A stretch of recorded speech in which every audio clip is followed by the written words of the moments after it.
그 성경에서 가장 많이 나오는 인물의 이름이 누구냐 하면 당연히 예수님이시죠. 그죠? 그 다음 예수님 다음에 많이 나오는 인물의 이름이 다윗입니다. 다윗의 이름이 무려 1118번 나옵니다. 다윗은 이스라엘의 최고의 위대한 왕, 이스라엘 영토를 가장 넓게 하고 가장 강성하게 했던 왕, 백전백승. 다윗은요 전쟁에 나가서 한 번도 진 적이 없습니다. 늘 믿음으로 산 다윗.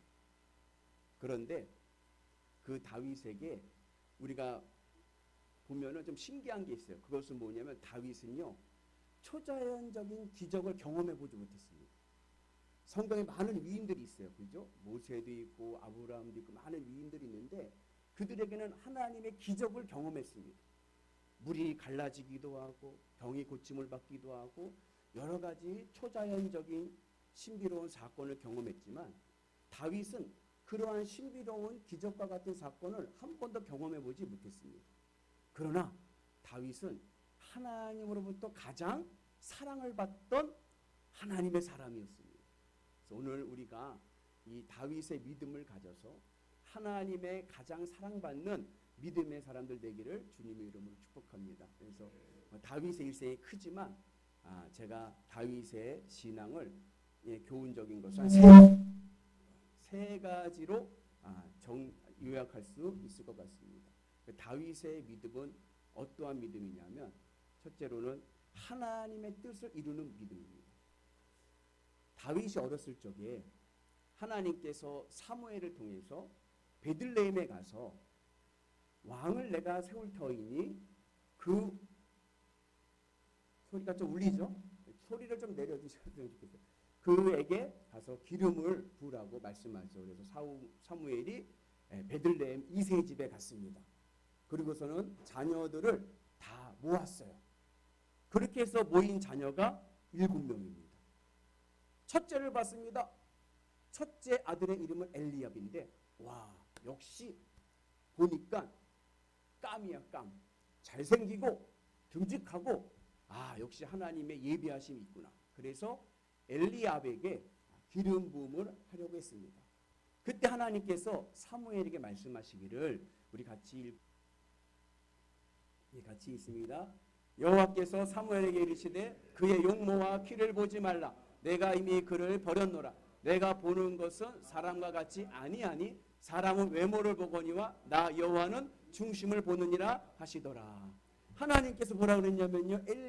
사무엘에게 엘리압을 보고 야 역시 깜이다 할 때 하나님은 외모를 보지 아니하시고 중심을 보신다 말씀하십니다. 그래서 7 자녀들을 보았는데 깜이 없는 거예요. 이상한 거예요. 그래서 사무엘이 이새에게 묻습니다. 여기 모인 7 자녀가 다냐? 그랬을 때 이새가 하는 말이 아이고 하나 막둥이 하나 있는데 지금 양을 치고 있습니다 라고 이야기합니다. 그래서 그를 데리고 와라 그러죠. 그가 누구예요? 그 다윗이에요. 재미난 것이 막둥이 막내 하나가 있다고 하는데 이 막내라는 말이 히브리어로는 하카토온이라고 하는데 직역을 하면요 모질이에요. 하찮은 놈 하나 있습니다. 그러니까 다윗은 어렸을 적에 아버지가 봤을 때 얘는 깜이 아닌 거예요. 그러니까는 사무엘이 이새의 집에 왕을 세울 터이니 모든 아들을 모아놓으라고 했을 때 그래도 누구 하나는 양을 쳐야 되거든요. 그러니까는 제일 막둥이 하찮은 내가 봤을 때 아버지가 봤을 때 얘는 왕이 될 수 없는 아이야. 그렇게 했던 작은 다윗을 양을 치게 합니다. 그 양을 친다는 것도 뭐예요? 그 당시 양 치는 것은 허드렛 일, 하찮은 일이었습니다. 그러니까 다윗은 사람이 봤을 때는 깜이 아닌 거예요. 그래서 양을 치던 다윗을 이새가 데리고 와서 그에게 하나님께서 기름 부으심을 통해서 다윗이 이스라엘의 왕이 됩니다. 그러면 다윗이요 잘생겼을까요? 못생겼을까요? 김우영 장로님 어땠을 것 같아요? 저는 우리 김우영 장로님 대단하신 게 90세가 저희 되셨는데도 늘 정정하셔서 참 존경스럽습니다. 근데 다윗은 성경에 보면요, 우리 김우영 장로님처럼요 잘생겼어요. 같이 말씀 봅니다.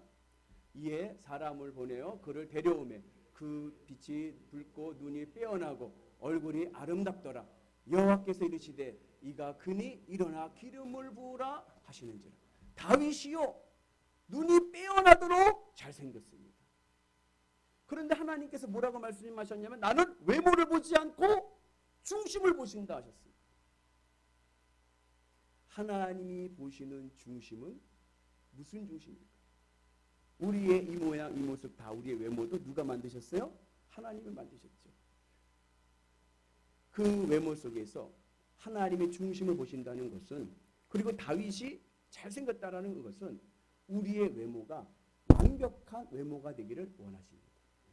저는 우리 존경하는 우리 연천지방 남성교회 회원들께서 모두 건강하시고 그리고 완벽한 외모를 갖는, 다윗과 같은 외모를 갖는 귀한 하나님의 사람 되기를 축복합니다.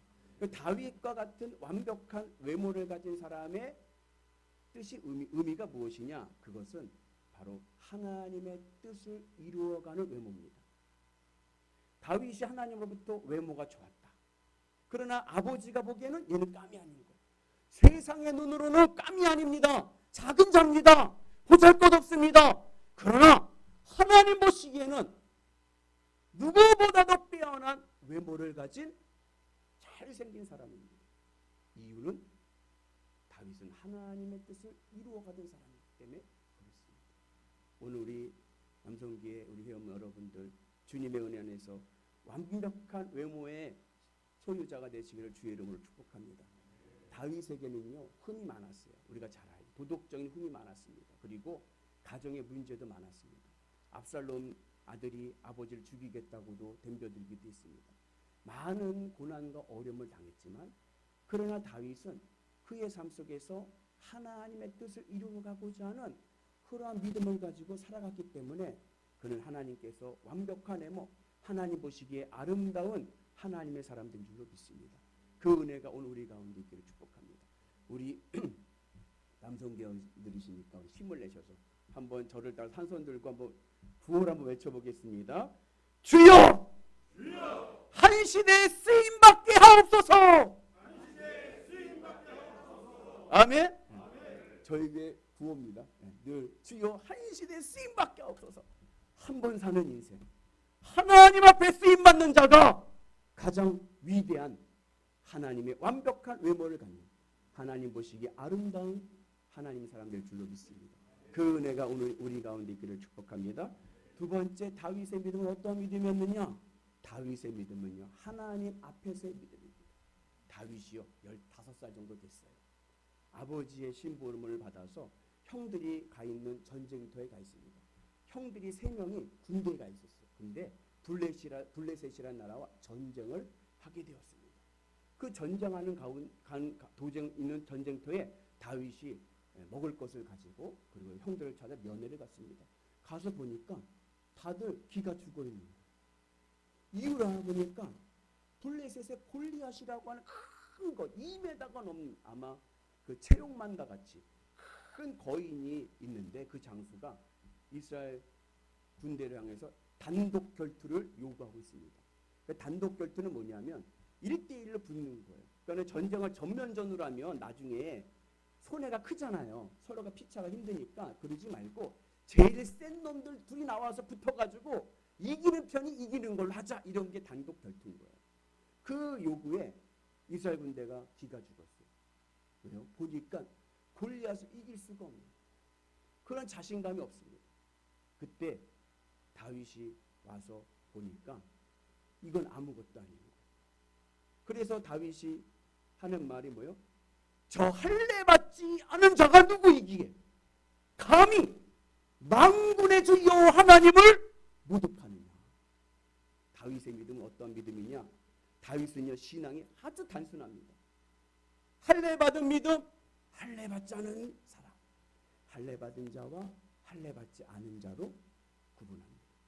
할례라는 것은 뭐냐? 창세기 보면 하나님께서 이스라엘 아브라함에게 내가 너에게 복을 주겠다라고 하시면서 주신 언약의 표징입니다. 약속인 거예요. 그런데 그 할례의 정신이 있습니다. 그것은 뭐냐? 너는 내 앞에서 완전해라. 무슨 의미냐면 할례 신앙은 나는 늘 어디 앞에 있어요? 하나님 앞에서, 하나님 앞에. 할례 신앙은 하나님 앞에서의 신앙입니다. 사람들은요, 이스라엘 군대들은요, 세상 앞에서 골리앗을 봅니다. 그랬더니요, 두렵고 떨리는 거예요. 그러나 하나님 앞에서 골리앗을 보니까요, 요거는 요만해 보이는 거예요. 그래서 감히 할례 받지 않은 자가 만군의 주 여호와 하나님을 모독한다 하면서 다윗이 골리앗을 무찌르러 가죠. 그래서 다윗이 전쟁에 골리앗을 무찌르러 갔을 때 가지고 간 것은 뭐냐? 막대기 하나, 그리고 물매 하나, 그리고 조약돌 5개입니다. 사실 다윗도 우리는 결과를 알아요. 물매 한 방에 골리앗을 넘어뜨렸지만 사실 다윗이 골리앗과 대결하러 갈 때는 본인도 내가 한 번에 골리앗을 넘어뜨릴 수 있다라는 자신감은 없었어요. 그러니까 조약돌 5개나 가져갔겠죠. 그리고 막대기를 가져갑니다. 칼을 가져가는 게 아니라 막대기를 가져가니까 골리앗이 조롱하죠. 내가 개냐 하면서 조롱하고 하나님을 조롱합니다. 그때 다윗이 물매를 던져서 그래서 한 번에 골리앗을 넘어뜨립니다. 전쟁할 때요, 군인들은요, 이 갑옷을 입습니다. 그죠? 갑옷을 입고 투구를 씁니다. 돌멩이로 투구를 뚫는다는 것은 불가능합니다. 그죠? 그런데 다윗의 물매가 돌이 골리앗의 이마에 박히면서 골리앗이 죽게 됩니다. 이 내용이 미드라시라고 하는 유대인들의 랍비들이 기록한 글에 보면 그 내용이 있어요. 골리앗이 물매를 가져가서 돌립니다. 돌려서 던질 때 천사 미가엘이 그 조약돌의 힘을 강하게 해서 투구를 뚫어버린 거예요. 만군의 주 여호와 하나님 앞에서 믿음으로 가는 자는 연전연승하는 은혜가 있을 줄로 믿습니다. 그래서 늘 난 어디 앞에 있다? 나는 하나님 앞에 있다. 세상 어떤 어려움 가운데 있어도 내가 하나님 앞에 있고 하나님이 나와 함께 계시니 두려울 것이 없을 줄로 믿습니다. 그 은혜로 믿음으로 승리하시는 거룩한 성도 되시길 축복합니다. 그리고 세 번째, 다윗의 믿음은 어떠한 믿음이냐? 다윗은요, 늘 하나님과 동행하는 임마누엘의 믿음입니다. 오늘 우리가 읽은 요절 말씀을 보면 다윗의 통치 기간이 기록되어 있습니다. 다윗이 몇 세에 이스라엘의 왕이 되었느냐면 예루살렘, 그러니까 유다 지파의 왕이 되었을 때 나이가 30세입니다. 그리고 7년을 다스리고, 그리고 7년 6개월을 다스리고, 그 다음에 33년을 통일 이스라엘을 다스리고, 그리고 70세에 죽었습니다. 그렇죠? 그 의미는 이스라엘의 모든 삶은 하나님이 함께 하시는 삶이었음을 우리에게 보여주는 거예요. 그 성경에서는 수비학이라고 하는데 숫자의 의미가 있습니다. 다윗이 몇 세에 왕이 되었습니까? 30세. 성경에서 30은 하나님의 공식적인 일을 할 수 있는 나이입니다. 하나님의 일을 감당할 수 있는 나이가 30세입니다. 그래서 레위인들이 제사장이 되고 이 성전에서 하나님의 일을 할 수 있는 나이가 30세부터인 거예요. 예수님의 공생애가 몇 세에 시작하셨죠? 몇 세요? 30세. 다 의미가 있는, 하나님의 공식적인 사역을 감당하는 나이가 30세입니다. 요셉이 몇 살에 총리가 되었죠? 30세인 거예요. 오늘 다윗도 30세에 이스라엘 왕이 됩니다. 그리고 7년을 다스립니다. 7년 우리가 잘 알죠? 하나님의 숫자입니다. 완전 승고예요. 그리고 33년을 또 다스립니다. 성경에서 3은 하나님의 거룩하심을 나타내는 숫자입니다. 성부, 성자, 성령. 하나님의 삼위일체 하나님의 거룩하심을 나타내는 숫자고, 그리고 우리도 숫자가 2개가 겹치면 좋은 숫자지 않습니까? 유대인들도 이스라엘도 성경도 마찬가지고, 같은 숫자가 2개로 겹쳐 있는 것을 둥근 숫자라고 해서 좋은 숫자로 얘기합니다. 거룩한 숫자 3이 겹쳐져 있습니다. 하나님의 완전수입니다. 그렇게 해서 몇 년을 다스렸죠? 40년을 다스렸습니다. 40년이라는 의미는 출애굽 40년, 한 세대를 아우르는 숫자입니다. 한 세대를 아우르는 완전수가 40입니다. 그래서 몇 세에 다윗이 죽었죠? 70세. 하나님의 완전수 70세에 그는 하나님의 부르심을 받습니다. 이 숫자의 의미를 통해서 성경은 다윗은 하나님과 늘 함께한 임마누엘의 삶을 살았음을 우리에게 보여주고 있습니다. 바라기 우리 남성계 회원님들의 삶이 늘 하나님과 함께하는 임마누엘의 삶이 되기를 주님의 이름으로 축복합니다. 다윗은요, 믿음의 모델입니다. 이 마태복음 1장 1절에 보면은 예수님의 족보를 뭐로 설명하냐면 아브라함과 다윗의 계보라 그래요. 그죠? 믿음이 무엇인지를 우리에게 가르쳐 주는 거예요. 아브라함이 누구죠? 아브라함은 믿음의 아버지예요. 그죠? 믿음의 조상이라고 하지 않습니까? 이 조상이란 말이 히브리어로는 아버지란 뜻이에요. 믿음의 아버지. 여러분, 음악의 아버지가 누군지 아시나요? 음악의 아버지는 우리 장로님 음악이 너무 좋으시죠? 예. 성량이 너무 오시죠? 그러면 수학의 아버지는 누굴까요? 저도 모르겠습니다. 예. 수학의 아버지는 피타고라스. 예. 과학의 아버지는 갈릴레오. 아버지라는 의미는 그 분야의 기틀을 마련했다는 거예요. 수학이 무엇인지, 음악이 무엇인지, 과학이 무엇인지 그 기틀을 마련했다는 겁니다. 믿음의 조상, 믿음의 아버지라는 뜻은 아브라함이 우리에게 믿음이 무엇이라는 기틀을 마련해 줬다는 거예요. 뼈대를 세워줬습니다. 믿음이 무엇입니까? 아브라함의 믿음을 보면 믿음은 하나님 앞에서 아까운 것이 없는 게 믿음입니다. 그래서 이삭을 하나님께 번제를 바칠 때 하나님께서 아브라함에게 뭐라고 하셨어요? 네가 이삭을 하나님 앞에서 아끼지 아니하였은즉 그의 믿음을 인정하시죠. 아브라함은요, 본토 아비집이냐 하나님이냐? 하나님을 선택했어요. 본토 아비집은요 재산이거든요. 재산이냐 하나님이냐? 하나님인 거예요. 배우자냐 하나님이냐? 누구죠? 하나님인 거예요.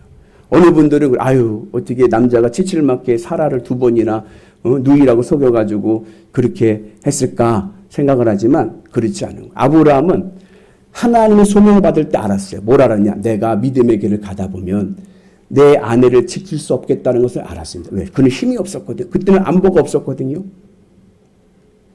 그럼에도 불구하고 아브라함이 믿음의 길을 가는 거예요. 그래서 그 사라가 마지막 2번째 아비멜렉이 아브라함에 뭐라 그래요? 너는 어떻게 아내를 누이라고 속여가지고 이렇게 나를 어렵게 만드냐 할 때 아브라함이 얘기합니다. 내가 이미 본토 아비집을 떠날 때 하나님으로부터 소명을 받을 때 나는 내 아내를 마음에서 내려놨습니다. 그리고 믿음의 길을 간 거예요. 자식이냐 하나님이냐? 하나님이고 하나님 앞에서는 아까운 것이 없어요. 그게 믿음입니다. 근데 희한한 건 뭔지 아세요? 아브라함이 그렇게 하나님을 위해서 내려놨던 거 하나님이 다 지켜주셨어요. 아브라함이 본토 아비집을 내려놨습니다. 근데요, 나그네로 나갔거든요. 근데 그의 삶이 거부가 돼서 머슴만 318명이 되는 큰 거부가 되었습니다. 아내를 내려놨습니다. 그 안에 누가 지켜주셨죠? 하나님이 지켜주셨죠. 자식을 내려놨습니다. 그 자식을 누가 지켜주셨습니까? 하나님이 지켜주셨어요. 이삭이 그 지역에 100배의 흉년이 들었을 때, 그 지역에 흉년이 극심한 기근이 들었을 때 이삭만 100배의 복을 받는데 이유는 뭐냐? 아버지의 믿음으로 아들이 복을 받은 거예요. 그래서 하나님 앞에서는 아까운 것이 없는 믿음. 두려워하지 마십시오. 우리 하나님 힘 좀 쓰시고 우리 하나님 살아계십니다. 하나님이 지켜주실 줄로 믿습니다. 믿음의 길을 가는 거예요. 그것이 바로 믿음이 무엇인지 우리에게 보여준 겁니다. 그리고 그 믿음으로 산 사람의 모델이 다윗인 거예요. 아브라함처럼 어떻게 살 수 있을까? 다윗을 보면 아는 거예요. 다윗은 늘 하나님의 뜻을 이루기 위해 살았고 늘 어느 곳에 가든지 하나님 앞에 계심을 믿고 나갔고 늘 하나님과 동행하는 삶을 살았습니다. 그리고 우리가 어떻게 그런 삶을 살 수 있습니까? 그 믿음의 적용점이 바로 예수 그리스도 주님의 십자가의 은혜입니다. 내가 어떻게 내 모든 것을 다 내려놓고 하나님이냐 재물이냐 어떻게 우리가 하나님을 선택할 수 있겠습니까? 나는 못하죠. 그러나 주님의 십자가의 은혜 안에 있는 자는 믿음으로 갈 줄로 믿습니다. 그 믿음의 적용점이 바로 예수 그리스도의 십자가입니다. 그 은혜가 오늘 우리 가운데 있으셔서 우리가 다윗과 같이 승리하는 거룩한 성도 되시기를 주의 이름으로 축복합니다. 믿음이라는 것을 제가 조금 쉽게 정리한 게 있어요. 하나는 뭐냐? 첫 번째 믿음이라는 것을 라틴어로 크레도라는 단어로 이해할 수 있습니다. 크레도라는 말은 뭐냐? 크레라는 말은 심장이고 도라는 말은 주다예요. 믿음은 뭐냐? 믿음은 내 심장을 바치는 겁니다. 심장이 뭐죠? 하트, 마음입니다. 내 마음을 바치는 것이 믿음인 거예요. 마음을 어떻게 바칩니까? 마음을 도려낼 수 있습니까? 마음을 바친다는 의미는 내 마음을 채우는 거예요. 내 마음의 기쁨과 만족이 되는 것이 믿는 것입니다. 만약에 난 돈만 있으면 기쁘고 만족할 것 같다. 난 돈만 있으면 더 바랄 것이 없어. 죄송하지만 그분은 돈을 믿는 거예요. 예수님을 믿는다는 것은 내가 예수님만으로 기쁘고 만족하는 거예요. 하박국 예언자가 말씀하셨듯이 난 여호와로 말미암아 즐거워하리. 난 여호와로 말미암아 즐거워하리. 전쟁이 나서 다 없어졌는데도 주님으로 기쁘고 만족하는 것, 이것이 믿음입니다. 이것이 바로 아브라함의 믿음이죠. 그리고 그 믿음은 우리의 삶에 열매가 나타나서 내 삶에 믿음이 보여야 돼요. 이 크레도는 내면적인 믿음이거든요. 누가 볼 수 있는 것은 아니에요. 내 결단이죠. 그런데 그것이 다른 사람들이 날 봤을 때 그 사람은 정말 그리스도인이야. 성령의 열매를 맺으셔서 우리가 사람들에게 내 믿음을 보여주는 은혜가 있기를 축복합니다. 그리고 또 한 가지, 또 믿음은 나만이 아니라 나와 함께하는 사람들과도 하나님이 함께하심을 내가 발견하는 거예요. 그에게도 하나님의 흔적이 있음을 내가 발견하는 것입니다. 우리 옆분 우리 집사님, 장로님들, 옆분 권사님들 옆분 한번 보시면서 같이 인사 한번 하겠습니다. 장로님의 얼굴을 뵈니 한번 해보자. 네. 하나님의 얼굴을 뵌 것과 같습니다. 얼굴 보시죠. 우리 최용수 장로님의 얼굴을 뵈니 하나님의 얼굴을 본 것과 같습니다. 너무 멋있으시고 우리 회장님 너무 훌륭하셔서 대한민국에서 제일 좋은 남성교회 될 줄로 믿습니다. 그리고 절대 믿음. 믿음은요, 환경을 타지 않습니다. 어떠한 환경 속에서도, 어떠한 어려움 속에서도 부정적인 생각, 원망, 불평, 근심 벗어버리고 기쁨과 감사와 기도로 믿음의 길을 가야 될 줄로 믿습니다. 그러면 하늘에 크신 하나님의 은혜가 우리의 삶을 다윗과 같이 세우셔서 어떠한 어려움 속에서도 연전연승하는 위대한 하나님의 사람들 될 줄로 믿습니다. 그 은혜가 우리 모두에게 함께 하시기를 주님의 이름으로 축복합니다.